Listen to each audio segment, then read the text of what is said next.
How are you? Hey man, thanks for sticking around. I know that we talked with Artie for a long time. That was like inside the actor studio times 5. But Artie's so funny, man. Is Artie funny or what? Wasn't he great?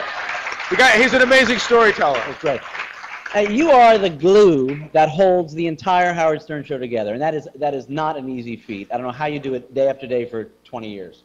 It's fun. I mean, that's the key. It's fun. I love being called the glue, but it's just. I mean, I'm lucky enough to have a job that I love as much today as when I started 24 years ago. Wow, that's amazing. That's amazing. How did you end up working with Howard in the beginning?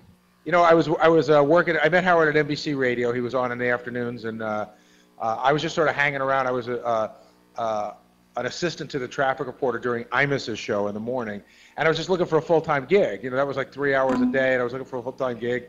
Howard had an opening. They didn't call it a producer. It was like a gopher. I started in 1984, $150 a week before they took the taxes out. Wow. And you remember, it was after taxes, it was $114.91. It's one of those numbers you never forget.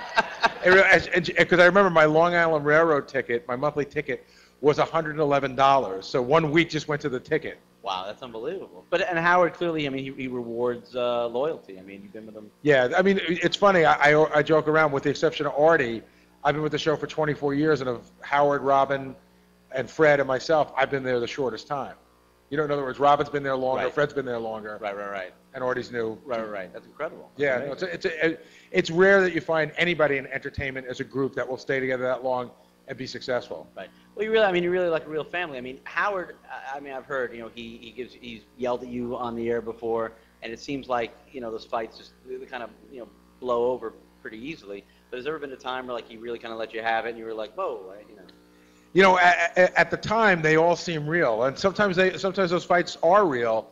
You know, I always say that we're the original reality show before Survivor, before The Real World, and all that crap. We were the show where people would get mad and fight, and it would be real. In fact, my good buddy Pat Cooper can attest to that. Pat Cooper? But no, Pat was on our show once and had like a real moment. Right. And Pat, I think Pat. By the way, Pat is one of the funniest comedians around. Absolutely. I love Pat.